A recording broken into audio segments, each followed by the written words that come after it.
خوف خدا والوں کی نماز۔ الحمدللہ رب العالمین والصلاة والسلام علی خاتم النبیین، اما بعد فاعوذ باللہ من الشیطان الرجیم، بسم اللہ الرحمن الرحیم۔ خوف خدا والوں کی نماز، یہ مضمون امیر اہل سنت دامت برکاتہم العالیہ کی کتاب فیضان نماز صفحہ 355 تا 362 اور 367 تا 374 سے لیا گیا ہے۔ درود شریف کی فضیلت، فرمان آخری نبی صلی اللہ علیہ وآلہ وسلم، بروز قیامت لوگوں میں سے میرے قریب تر وہ ہوگا جس نے دنیا میں مجھ پر زیادہ درود پاک پڑھے ہوں گے۔ صلو علی الحبیب صلی اللہ علی محمد۔ شیطان کے 3 ہتھیار۔ واقعہ تابع بزرگ حضرت وہب بن منبہ رحمت اللہ علیہ فرماتے ہیں، بنی اسرائیل کے ایک بزرگ رحمت اللہ علیہ کو شیطان نے بہکانے کی کافی کوشش کی لیکن کامیاب نہ ہوا۔ ایک دن وہ بزرگ کسی ضرورت کی خاطر نکلے تو شیطان بھی ساتھ ہو لیا۔ اس نے خواہشات اور غصے کے ذریعے ورغلانا چاہا لیکن کچھ نہ ہوا۔ پھر خوف زدہ کرنے کے لیے اس نے پہاڑ سے ایک چٹان لڑکا دی۔ بزرگ نے اللہ کا ذکر شروع کر دیا تو وہ چٹان دور چلی گئی۔ پھر ڈرانے کے لیے اس نے شیر اور دیگر درندوں کی سی شکل بنائی۔ انہوں نے پھر ذکر الہی سے کام لیا اور اس کی پرواہ نہ کی۔ جب بزرگ نے نماز شروع کی تو شیطان سانپ کی شکل میں ان کے قدموں سے ہوتا ہوا جسم سے لپٹ گیا حتیٰ کہ سر تک پہنچ گیا۔ جب انہوں نے سجدہ کرنا چاہا تو وہ ان کے چہرے سے لپٹ گیا۔ جب بزرگ نے سجدے کے لیے سر مبارک رکھا تو سانپ نے منہ کھولا تاکہ ان کے سر کو نگل لے۔ بزرگ نے اسے ہٹا کر زمین پر سجدہ فرمایا۔ جب نماز مکمل کر لی تو آگے چل پڑے۔ شیطان کھل کر سامنے آ گیا اور کہنے لگا، میں نے آپ کو بہکانے کی بڑی کوششیں کی لیکن کامیاب نہ ہو سکا۔ میں آپ سے دوستی کرنا چاہتا ہوں، آئندہ آپ کو کبھی بھی نہیں بہکاؤں گا۔ بزرگ نے فرمایا، تو نے آج مجھے ڈرانے کی بہت کوشش کی لیکن بحمداللہ میں نہیں ڈرا۔ مجھے تیری دوستی کی کوئی ضرورت نہیں۔ شیطان بولا، کیا آپ مجھ سے اپنے گھر والوں کے حالات نہیں پوچھیں گے کہ آپ کی غیر موجودگی میں ان پر کیا گزری؟ بزرگ بولے، میں ان سے پہلے ہی مر چکا ہوں، یعنی مجھے ان کے بارے میں تجھ سے پوچھنے کی کوئی ضرورت ہی نہیں۔ وہ بولا، کیا آپ یہ نہیں پوچھیں گے کہ میں لوگوں کو کیسے بہکاتا ہوں؟ فرمایا، ہاں، یہ بتا دے۔ شیطان بولا، 3 چیزوں کے ذریعے بہکاتا ہوں۔ نمبر 1 بخل، نمبر 2 غصہ اور نمبر 3 نشہ۔ انسان جب بخل میں مبتلا ہوتا ہے تو میں اس کا مال اس کی نظر میں کم دکھانا شروع کر دیتا ہوں۔ یوں اپنا مال بڑھائے چلے جانے کی ہوس میں وہ اپنے مال کے شرعی حقوق ادا کرنے سے رک جاتا بلکہ پرائے مال میں رغبت کرنے لگ جاتا ہے۔ اور جب انسان غصے میں آتا ہے تو میں اس سے یوں کھیلتا ہوں جیسے بچے گیند یعنی بال سے، اگرچہ وہ اتنا نیک ہو کہ اپنی دعا سے مردے زندہ کر دے، تب بھی میں اس غصیلے آدمی سے مایوس نہیں ہوتا، کیونکہ کبھی نہ کبھی وہ غصے میں بے قابو ہو کر کوئی ایسا جملہ بک دے گا جس سے اس کی آخرت تباہ ہو جائے گی۔ اور جب انسان نشہ کرنے لگ جائے تو میں اسے اپنی مرضی سے جس برائی کی جانب چاہتا ہوں اس طرح کھینچ کر لے جاتا ہوں جس طرح بکری کو کان پکڑ کر لے جایا جاتا ہے۔ اے عاشقان رسول، اس واقعے سے معلوم ہوا کہ شیطان بندے کو ہر ممکن صورت میں عبادت سے روکنے کی کوشش کرتا ہے، مگر نیک اور مخلص بندے اللہ کریم کی مدد سے اس کے چنگل میں پھنسنے سے بچ جاتے ہیں۔ یہ بھی پتہ چلا کہ بخل، غصہ اور نشہ شیطان کے 3 بدترین ہتھیار ہیں جن سے وہ لوگوں کو برباد کرنے کی کوششیں کرتا ہے۔ ہر مسلمان کو چاہیے کہ شیطان کے ان ہتھیاروں کو ناکام بنا دے۔ کمر توڑی ہے عیسیاں نے، دبایا نفس و شیطان نے، نہ کرنا حشر میں رسوا، میرا رکھنا بھرم مولا۔ صلو علی الحبیب صلی اللہ علی محمد۔ کاش روتے روتے نماز پڑھنا نصیب ہو۔ نماز کی تکبیر تحریمہ کے لیے ہاتھ اٹھاتے وقت کاش یہ تصور ہو کہ میں گویا اللہ پاک کو دیکھ رہا ہوں، یا کم از کم یہ خیال پیدا ہو جائے کہ اللہ پاک مجھے دیکھ رہا ہے اور میں ایک لمحے کے لیے بھی اس سے اوجھل یعنی چھپا ہوا نہیں ہوں۔ ذہن نصیب حالت قیام میں سر ندامت سے جھکا ہو، کندھے ہیبت سے تھر تھرا رہے ہوں، چہرہ خوف سے زرد ہو، دل میں خشوع کی کیفیت ہو اور اعضاء سے اس کا اظہار ہو رہا ہو، نیز آنکھوں سے آنسو رواں ہوں اور رکوع و سجود میں اس کی عظمت پیش نظر ہو، نیز سجدے میں یہ یقین بھی ہو کہ میں اس وقت اللہ پاک کے بہت زیادہ قریب ہوں، جیسا کہ فرمان مصطفیٰ صلی اللہ علیہ وآلہ وسلم ہے، بندہ اللہ پاک سے سب سے زیادہ قریب سجدے کی حالت میں ہوتا ہے۔ لیکن یہ تمام کیفیات اس صورت میں پیدا ہوں گی جبکہ دل دنیاوی آلائشوں یعنی گندگیوں سے پاک و صاف ہوگا، دل میں یہ خیال کہ اللہ کریم دیکھ رہا ہے اور جواب دینے کے لیے اس کے سامنے پیشی کا احساس ہو اور ذہن میں آخرت کی فکر رچی بسی ہو۔ مبارک سینہ ہانڈی کی طرح جوش مارتا۔ سرکار نامدار مدینے کے تاجدار صلی اللہ علیہ وآلہ وسلم جب نماز ادا فرماتے تو آپ کا سینہ مبارک ہانڈی کی طرح جوش مارتا تھا، رنگ زرد پڑ جاتا۔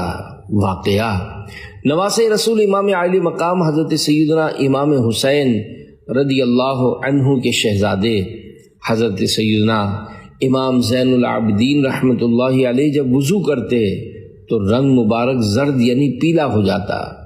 گھر والوں نے پوچھا کہ وضو کے وقت آپ کو یہ کیا ہو جاتا ہے؟ ارشاد فرمایا، تمہیں کیا معلوم میں کس کی بارگاہ عالی میں کھڑا ہونے والا ہوں۔ مولا علی پر کپ کپی طاری ہو جاتی۔ واقعہ نماز کا جب وقت آتا تو مسلمانوں کے چوتھے خلیفہ حضرت علی المرتضیٰ شیر خدا رضی اللہ عنہ پر کپ کپی طاری ہو جاتی اور چہرے کا رنگ بدل جاتا۔ عرض کی جاتی، یا امیر المومنین کیا ہوا ہے؟ فرمایا، اس امانت کے ادا کرنے کا وقت آ گیا ہے جسے اللہ رب العزت نے زمین و آسمان اور پہاڑوں پر پیش کیا تو انہوں نے اسے اٹھانے سے انکار کر دیا اور ڈر گئے، جبکہ میں یعنی آدمی نے اسے اٹھا لیا۔ حضرت یحییٰ بہت زیادہ روتے تھے۔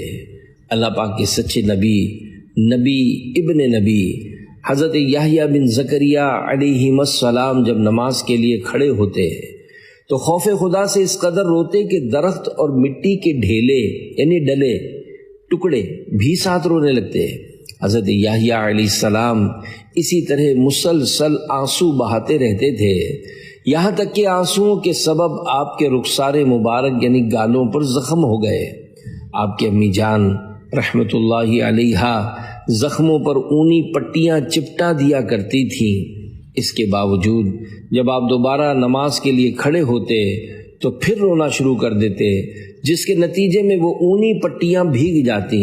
جب امی جان انہیں خوش کرنے کے لیے نچوڑتی اور آپ اپنے آنسوؤں کا پانی امی جان کے بازوؤں پر گرتا دیکھتے تو بارگاہ الہی میں عرض کرتے، اے اللہ کریم، یہ میرے آنسو ہیں، یہ میری امی جان ہیں اور میں تیرا بندہ ہوں، جبکہ تو سب سے زیادہ رحم فرمانے والا ہے۔ فاروق اعظم کے رونے کی آواز۔ واقعہ حضرت عبداللہ بن عمر رضی اللہ عنہما فرماتے ہیں کہ میں نے امیر المومنین حضرت عمر فاروق اعظم رضی اللہ عنہ کے پیچھے نماز پڑھی۔ میں نے 3 صفوں کے پیچھے سے آپ کے رونے کی آواز سنی۔ جہنم کا نقشہ کھنچ جاتا۔ واقعہ حضرت بشر بن حسین رحمۃ اللہ علیہ فرماتے ہیں، میں نے حضرت سعید بن عبدالعزیز رحمۃ اللہ علیہ کو جب بھی فرض نماز میں کھڑا دیکھا تو آپ کے آنسو داڑھی مبارک پر بہتے ہوئے دیکھے۔ حضرت اسحاق بن ابراہیم رحمۃ اللہ علیہ فرماتے ہیں میں حضرت سعید بن عبدالعزیز رحمۃ اللہ علیہ کو قبلہ رخ نماز پڑھتے دیکھا کرتا اور چٹائی پر آپ کے آنسوؤں کے گرنے کی آواز سنا کرتا۔ حضرت ابو عبد الرحمن اسدی رحمۃ اللہ علیہ فرماتے ہیں کہ میں نے حضرت سعید بن عبدالعزیز رحمۃ اللہ علیہ سے عرض کیا، اے ابو محمد، آپ نماز میں روتے کیوں ہیں؟ پوچھا، اے بھتیجے، یہ بات کیوں پوچھ رہے ہو؟ میں نے عرض کی، شاید اس سے اللہ پاک مجھے فائدہ پہنچائے۔ ارشاد فرمایا، میں جب بھی نماز کے لیے کھڑا ہونے لگتا ہوں تو جہنم کا نقشہ میرے سامنے کھنچ جاتا ہے۔ ہر وقت رونے والے بزرگ حضرت سفیان رحمۃ اللہ علیہ فرماتے ہیں کہ حضرت سعید بن سائب طائفی رحمۃ اللہ علیہ کے آنسو قریب قریب تھمتے ہی نہ تھے، ہر وقت روتے ہوئے نظر آتے تھے۔ نماز ادا کرتے تو روتے روتے، طواف کرتے تو روتے روتے، بیٹھے ہوئے دیکھ کر قرآن کریم پڑھتے تو روتے روتے، میری آپ سے جب راستے میں ملاقات ہوتی تب بھی رو رہے ہوتے۔ ایک شخص نے آپ کو ہر وقت روتے رہنے پر ملامت کی، یعنی برا بھلا کہا تو رو دیے اور بطور عاجزی فرمانے لگے، تمہیں میرے رونے پر نہیں بلکہ میری خطاؤں اور زیادتیوں پر ملامت کرنی چاہیے کہ یہ دونوں یعنی خطائیں اور زیادتیاں مجھ پر غالب آ چکی ہیں۔ اس شخص نے جب یہ سنا تو آپ کو چھوڑ کر چلا گیا۔ نماز میں رونے کا شرعی مسئلہ۔ نماز کے دوران درد یا مصیبت کی وجہ سے یہ الفاظ آہ، اوہ، اف، تف نکل گئے یا آواز سے رونے میں حروف پیدا ہو گئے، نماز فاسد ہو گئی۔ اگر رونے میں صرف آنسو نکلے، آواز و حروف نہیں نکلے تو حرج نہیں۔ اگر نماز میں امام کے پڑھنے کی آواز پر رونے لگا اور ارے، نعم، ہاں زبان سے جاری ہو گیا تو کوئی حرج نہیں کہ یہ خشوع کے باعث ہے، اور اگر امام کی خوش الہانی کے سبب یہ الفاظ کہے تو نماز ٹوٹ گئی۔ تو ڈر اپنا عنایت کر، رہیں اس ڈر سے آنکھیں تر، مٹا خوف جہاں دل سے، مٹا دنیا کا غم مولا۔ صلو علی الحبیب صلی اللہ علی محمد۔ نماز میں جو کچھ پڑھتے ہیں اس کے معنی یاد ہوں۔ خشوع حاصل ہونے کے لیے نماز میں پڑھی جانے والی سورتوں اور اذکار نماز مثلاً ثنا، سورہ فاتحہ، رکوع اور سجدے کی تسبیحات و درود شریف وغیرہ کے معنی معلوم ہوں، تاکہ پتہ چلے کہ اپنے پروردگار سے کیا عرض کر رہے ہیں۔ آیات و دعاؤں کے معنی اگر ذہن میں موجود ہوں گے تو خیالات قابو میں رہ سکیں گے اور انشاءاللہ پورے طور پر خشوع و خضوع سے نماز ادا کرنے کی سعادت نصیب ہوگی۔ دائیں بائیں کون ہے اس کا ہوش نہ ہو۔ حضرت حکم رحمۃ اللہ علیہ فرماتے ہیں، یہ بات نماز کے پورے ہونے سے ہے کہ تمہیں معلوم نہ ہو تمہارے دائیں بائیں کون ہے۔ صحابی ابن صحابی حضرت عبداللہ بن عباس رضی اللہ عنہما فرماتے ہیں، نماز میں خشوع یہ ہے کہ نمازی اپنے دائیں بائیں شخص کو نہ پہچانے۔ تابعی بزرگ حضرت سعید بن جبیر رحمۃ اللہ علیہ فرماتے ہیں، جب سے میں نے حضرت عبداللہ بن عباس رضی اللہ عنہما کا یہ فرمان سنا ہے، 40 سال ہونے کو ہیں، میں نے نماز میں اپنے دائیں بائیں شخص کو نہیں پہچانا۔ نمازوں میں ایسا گما یا الہی، نہ پاؤں میں اپنا پتہ یا الہی۔ صلو علی الحبیب صلی اللہ علی محمد۔ جلد جلد پڑھنے سے نماز کی روح چلی جاتی ہے۔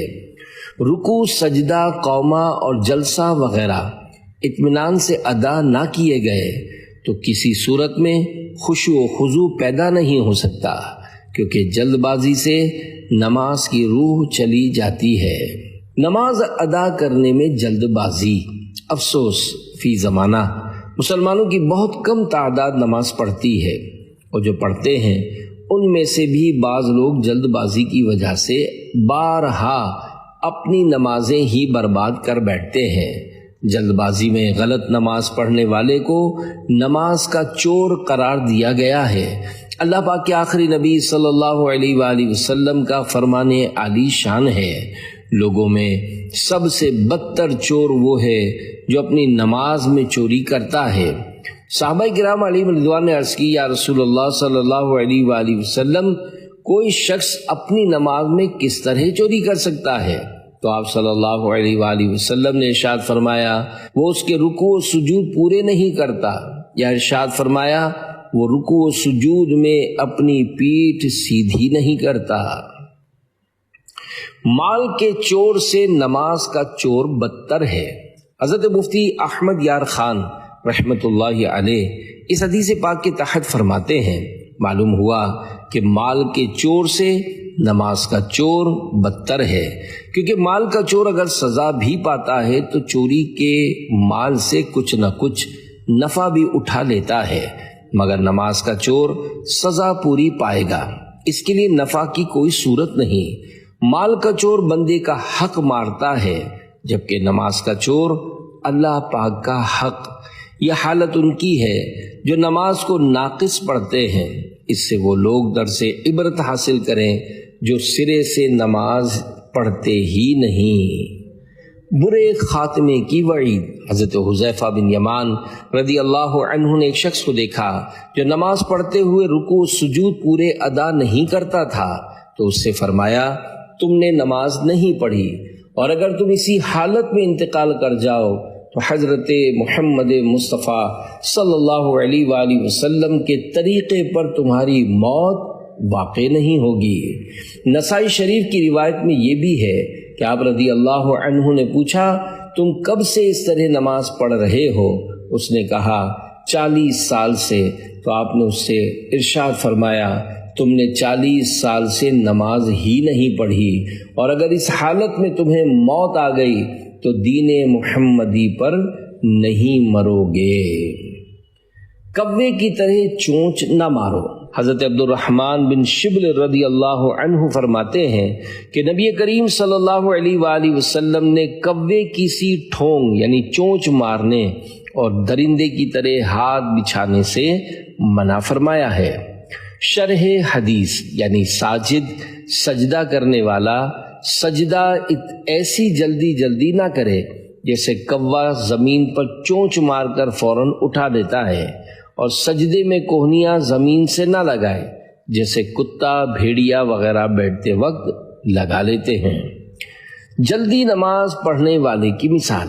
حضرت ابو موسیٰ اشعری رضی اللہ عنہ سے روایت ہے کہ اللہ پاک کے پیارے رسول صلی اللہ علیہ وآلہ وسلم نے ارشاد فرمایا، جو شخص رکوع پورے طور پر ادا نہیں کرتا اور سجدوں میں ٹھونگے یعنی چونچے مارتا ہے، اس کی مثال اس بھوکے کی سی ہے جو 1 یا 2 کھجور کھائے تو یہ اس کی بھوک کو دور نہیں کر سکتی۔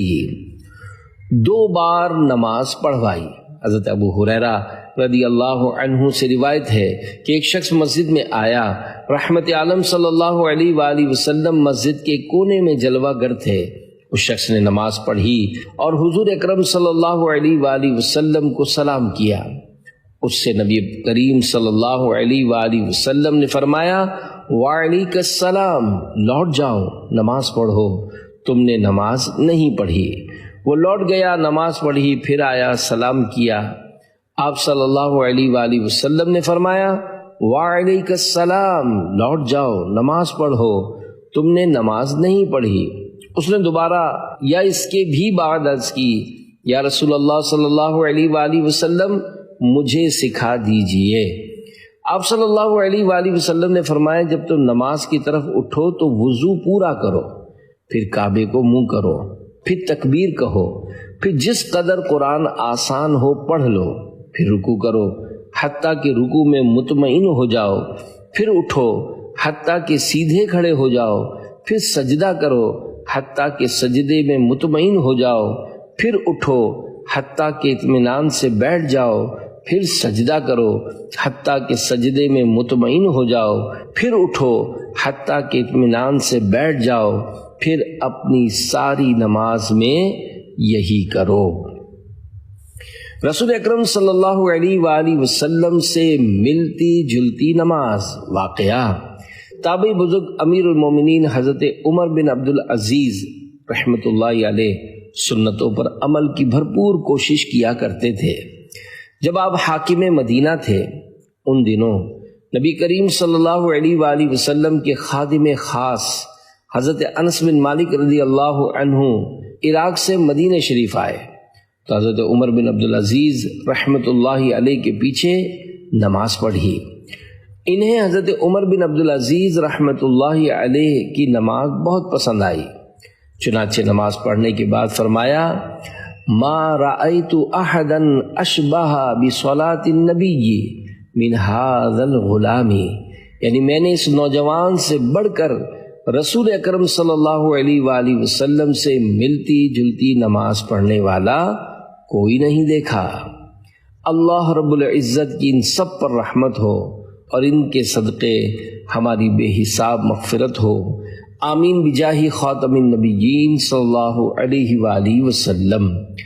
نماز اعلیٰ حضرت مولانا محمد حسین چشتی نظامی رحمۃ اللہ علیہ فرماتے ہیں اعلیٰ حضرت امام احمد رضا خان رحمۃ اللہ علیہ جس قدر احتیاط سے نماز پڑھتے تھے آج کل یہ بات نظر نہیں آتی۔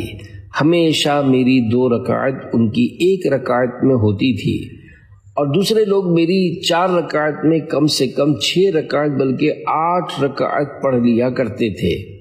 اللہ رب العزت کی ان سب پر رحمت ہو اور ان کے صدقے ہماری بے حساب مغفرت ہو، آمین بجاہ خاتم النبیین صلی اللہ علیہ وآلہ وسلم۔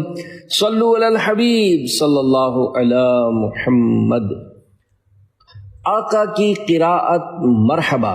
اسی طرح نماز میں خشوع پانے کے لیے تلاوت ٹھہر ٹھہر کر کی جائے، اور جہاں جہاں شرعی رخصت ہو وہاں مثلا رات تنہائی میں تہجد وغیرہ کے اندر نہایت خوش الہانی سے قرآن کریم پڑھا جائے۔ تابعی بزرگ حضرت یعلا بن مملک رحمۃ اللہ علیہ نے ام المومنین تمام مسلمانوں کی پیاری پیاری امی جان حضرت بی بی ام سلمہ رضی اللہ عنہا سے تاجدار رسالت صلی اللہ علیہ وآلہ وسلم کی قرات کے بارے میں پوچھا تو آپ رضی اللہ عنہا نے سرکار مدینہ صلی اللہ علیہ وآلہ وسلم کی ایسی قرات بیان کی جس کا ایک ایک حرف واضح تھا۔ قرآن کریم تھوڑا پڑھو مگر درست پڑھو۔ حضرت مفتی احمد یار خان رحمۃ اللہ علیہ میرات المناجی میں فرماتے ہیں یعنی آپ صلی اللہ علیہ وآلہ وسلم کی قرات نہایت آہستگی سے اور صاف تھی، جس سے ہر کلمہ جدا گانا سمجھ میں آتا تھا اور ہر کلمے کے حروف حا، عین، زا، ذال، ظا، ضاد واضح طور پر سمجھ لیے جاتے تھے۔ ایک کلمہ دوسرے سے مخلوط یعنی گڑبڑ نہ ہوتا تھا۔ تلاوت قرآن کریم کا یہی طریقہ چاہیے، زیادہ پڑھنے کی کوشش نہ کرو، اگرچہ تھوڑا پڑھو مگر درست پڑھنے کی کوشش کرو۔ اچھا قاری وہ جو اللہ سے ڈرنے والا ہو۔ حضرت طاؤس رحمۃ اللہ علیہ بیان کرتے ہیں کہ نبی کریم صلی اللہ علیہ وآلہ وسلم کی خدمت میں عرض کیا گیا کون شخص قرآن کریم میں خوش آواز اور اچھی قرات والا ہے؟ فرمایا وہ کہ جب تم اسے قرآن پڑھتے سنو تو محسوس کرو کہ وہ اللہ پاک سے ڈر رہا ہے۔ سننے والوں کے رونگٹے کھڑے ہو جاتے ہیں۔ حضرت مفتی احمد یار خان رحمۃ اللہ علیہ اس حدیث پاک کے تحت فرماتے ہیں یہ حدیث ان تمام احادیث کی شرح ہے جس میں اچھی آواز اچھی تلاوت کا حکم دیا گیا، یعنی درد دل والی ادا اور خوف خدا والی قرات اچھی ہے۔ نفس آواز یعنی پڑھنے والے کی اصل آواز باریک ہو یا موٹی، بعض بزرگوں کو دیکھا گیا کہ ان کی آواز موٹی تھی مگر ان کی تلاوت سے خود ان کے اور سننے والوں کے رونگٹے کھڑے ہو جاتے، دل کانپ جاتے تھے۔ اللہ پاک ایسی تلاوت نصیب فرمائے، آمین۔ تلاوت قرآن کرنا یقیناً بہت بڑی سعادت ہے۔ قرآن کریم کا ایک حرف پڑھنے پر 10 نیکیوں کا ثواب ملتا ہے۔ چنانچہ فرمان مصطفیٰ صلی اللہ علیہ وآلہ وسلم ہے، جو شخص کتاب اللہ کا ایک حرف پڑھے گا اس کو ایک نیکی ملے گی جو 10 کے برابر ہوگی۔ میں یہ نہیں کہتا کہ الف لام میم ایک حرف ہے، بلکہ الف ایک حرف، لام ایک حرف اور میم ایک حرف ہے۔ ہر حرف کے بدلے 100 سونے کیاں۔ امیر المومنین مسلمانوں کے چوتھے خلیفہ حضرت علی المرتضیٰ شیر خدا رضی اللہ عنہ فرماتے ہیں، جو نماز میں کھڑے ہو کر قرآن کی تلاوت کرے اس کے لیے ہر حرف کے بدلے سونے کیاں ہیں، اور جو نماز میں بیٹھ کر تلاوت کرے اس کے لیے ہر حرف کے بدلے 50 نیکیاں ہیں، اور جو نماز کے علاوہ باوضو تلاوت کرے اس کے لیے 25 نیکیاں ہیں، اور جو بغیر وضو تلاوت کرے اس کے لیے 10 نیکیاں ہیں۔ اور رات کا قیام افضل ہے کیونکہ اس وقت دل زیادہ فارغ ہوتا ہے۔ بعض اسلام بھائی نہایت تیز رفتاری سے قرآن کریم پڑھتے ہیں تاکہ زیادہ سے زیادہ تلاوت کی سعادت حاصل کر لیں، مگر دوران تلاوت قواعد تجوید کی رعایت نہیں کرتے اور غلط سلط پڑ جاتے ہیں۔ حالانکہ قرآن کریم کے حروف کی درست ادائیگی اور غلط پڑھنے سے بچنا فرض عین ہے۔ چنانچہ اعلیٰ حضرت امام احمد رضا خان رحمۃ اللہ علیہ فرماتے ہیں، بلا شبہ اتنی تجوید جس سے تصحیح حروف ہو، یعنی حروف درست ادا ہوں، اور غلط خوانی یعنی غلط پڑھنے سے بچے، فرض عین ہے۔ قرآن پاک ٹھہر ٹھہر کر پڑھنا چاہیے۔ پارہ 29 سورۃ المزمل کی 4 آیت میں ارشاد ربانی ہے، وَرَتِّلِ الْقُرْآنَ تَرْتِيلًا۔ ترجمہ کنز ایمان، اور قرآن خوب ٹھہر ٹھہر کر پڑھو۔ میرے آقا اعلیٰ حضرت رحمۃ اللہ علیہ ترتیل کی وضاحت کرتے ہوئے نقل کرتے ہیں، قرآن مجید اس طرح آہستہ اور ٹھہر کر پڑھو کہ سننے والا اس کی آیات و الفاظ گن سکے۔ نیز فرض نماز میں اس طرح تلاوت کرے کہ جدا جدا ہر حرف سمجھ آئے۔ تراویح میں متوسط یعنی درمیانے طریقے پر، اور رات کے نوافل میں اتنی تیز پڑھ سکتا ہے جسے وہ سمجھ سکے۔ مدارک میں ہے، اطمینان کے ساتھ حروف جدا جدا، وقف یعنی ٹھہرنے وغیرہ کی علامات کی حفاظت، اور تمام حرکات یعنی زیر زبر وغیرہ کی ادائیگی کا خاص خیال رکھنا ہے۔ ترتیلا یعنی خوب ٹھہر ٹھہر کر۔ اس مسئلے میں تاکید پیدا کر رہا ہے کہ یہ بات تلاوت کرنے والے کے لیے نہایت ہی ضروری ہے۔ ترتیل کے احکام جاننے کے لیے فتاوی رضویہ جلد 6 صفحہ 275 تا 282 کا مطالعہ فرمائیے۔ عوام درمیانہ درجے کی جلدی والی تلاوت کریں۔ فتاوی رضویہ جلد 7 صفحہ 478 تا 479 پر آہستہ اور درمیانی رفتار سے پڑھنے کے حوالے سے بہت خوبصورت کلام کیا گیا ہے۔ یہاں اس کا خلاصہ آسان لفظوں میں عرض کرنے کی کوشش کی جاتی ہے۔ جو لوگ قرآن کریم پڑھنے میں غور و فکر کرنے کی صلاحیت نہیں رکھتے، ان کے لیے تلاوت کرنے میں درمیانہ درجے کی جلدی ہی افضل ہونی چاہیے کہ جس قدر جلدی پڑھیں گے اسی قدر تلاوت زیادہ ہوگی۔ اور قرآن کریم کے ہر حرف پر 10 نیکیاں ہیں۔ 100 کی جگہ 500 حروف پڑھیں گے تو 1000 کی جگہ 5000 نیکیاں ملیں گی، اور ہر ثواب سمجھنے ہی پر منحصر نہیں۔ واقعہ حضرت امام احمد بن حنبل رحمۃ اللہ علیہ نے اللہ پاک کی خواب میں زیارت کی تو عرض کی، اے میرے رب، کیا چیز تیرے بندوں کو تیرے عذاب سے چھڑانے والی ہے؟ فرمایا، میری کتاب یعنی قرآن کریم۔ عرض کی، اسے سمجھ کر پڑھنا ہے یا بغیر سمجھے؟ فرمایا، دونوں طرح، یعنی سمجھ کر پڑھنا اور بغیر سمجھے پڑھنا۔ تفصیل کے لیے دیکھیے فتاوی رضویہ جلد 7 صفحہ 478 تا 479۔ تلاوت کی توفیق دے دے الہی، گناہوں کی ہو دور دل سے سیاہی، صلو علی الحبیب صلی اللہ تعالی علی محمد۔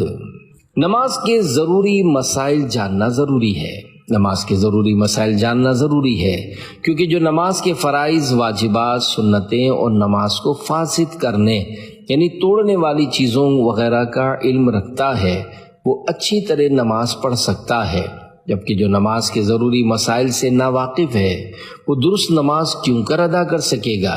یاد رہے، جس پر نماز فرض ہے اس پر نماز کے ضروری مسائل جاننا بھی فرض ہے۔ دولہے کی نماز واقعہ۔ اے عاشقان رسول، انتہائی نازک دور آ گیا ہے۔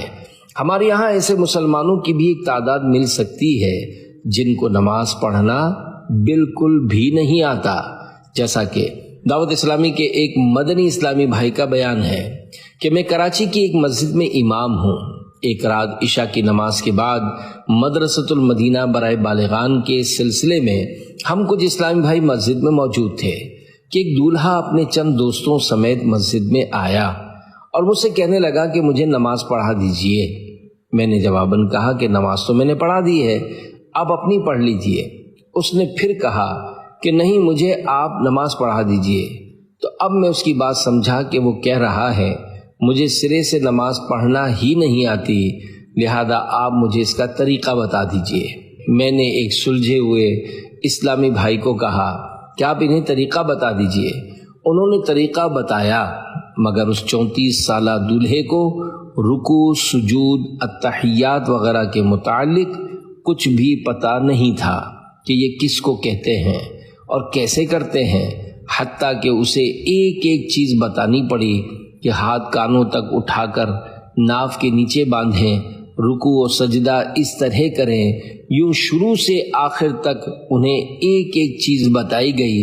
اور ہاں، وہ دولہا نماز عشاء پڑھنے کے لیے نہیں بلکہ اس لیے آیا تھا کہ ان کی برادری میں شادی کے موقع پر دولہا کو 2 رکعت نفل ادا کرنے کی رسم ہوتی ہے۔ مسجد تو بنا دی شب بھر میں ایما کی حرارت والوں نے، من اپنا پرانا پاپی ہے برسوں میں نمازی بن نہ سکا۔ قبر کی پہلی رات نامی بیان نے زندگی بدل دی۔ اے عاشقان نماز، نمازوں میں جلد بازی کی عادت مٹانے، نمازوں کے ضروری احکام سے آگاہی پانے اور نماز میں خشوع و خضوع کا جذبہ بڑھانے کے لیے مدنی قافلوں میں سفر کا معمول بنائیے۔ آپ کی ترغیب کے لیے ایک مدنی بہار پیش کی جاتی ہے۔ چنانچہ ڈھیر کی ضلع گھوٹکی سندھ کے اسلامی بھائی، عمر تقریباً 24 سال، دنیا دار قسم کے نوجوان تھے جو دینی معلومات سے کوسوں دور تھے۔ نمازوں کی پابندی، نہ روزوں کا خیال، کچھ بھی تو نہ تھا۔ برے دوستوں کے ساتھ آوارہ گردی کرنا، فلمیں ڈرامے دیکھنا ان کا معمول تھا۔ بری صحبت کی وجہ سے شراب بھی پینے لگے تھے۔ ان جیسے بھٹکے ہوئے انسان کو نیکیوں کی شاہراہ پر گامزن کرنے کا صحرا دعوت اسلامی کے ایک مبلغ کے سر ہے، جنہوں نے ان پر انفرادی کوشش کرتے ہوئے ہفتہ وار سنت و بھرے اجتماع کی دعوت دی، اور الحمدللہ انہوں نے اس اجتماع میں شرکت کی۔ ان پر تھوڑا بہت اثر ضرور ہوا، مگر گناہوں میں قید ہونے کی وجہ سے وہ دعوت اسلامی کی زیادہ برکتیں سمیٹنے سے محروم رہے۔ پھر کچھ عرصے بعد انہی اسلامی بھائی نے ان کو عاشقان رسول کے ساتھ 3 دن کے مدنی قافلے میں سفر کی دعوت دی، جس پر لبیک کہتے ہوئے انہوں نے راہ خدا میں سفر اختیار کیا۔ دوران مدنی قافلہ ایک مبلغ نے 63 دن کا مدنی تربیتی کورس کرنے کا ذہن دیا اور انہیں یہ کورس کرنے کی بھی سعادت نصیب ہو گئی۔ اسی کورس کے دوران فیضان مدینہ کراچی میں ہونے والے 3 دن کے تربیتی اجتماع میں شرکت کا موقع بھی ملا، جہاں انہوں نے بیان قبر کی پہلی رات سنا تو ان کے دل میں تبدیلی برپا ہو گئی اور انہوں نے اپنے پچھلے گناہوں سے توبہ کرتے ہوئے سنت و بھرا حلیہ اپنانے کی پکی نیت کر لی۔ الحمدللہ انہیں ایک مسجد میں امامت کی سعادت بھی حاصل ہوئی اور علاقائی مشاورت کے نگران کی حیثیت سے دعوت اسلامی کا دینی کام کرنے کی ذمہ داری بھی ملی۔ تیرا شکر مولا دیا دینی ماحول، نہ چھوٹے کبھی بھی خدا دینی ماحول۔ صلو علی الحبیب صلی اللہ علی محمد۔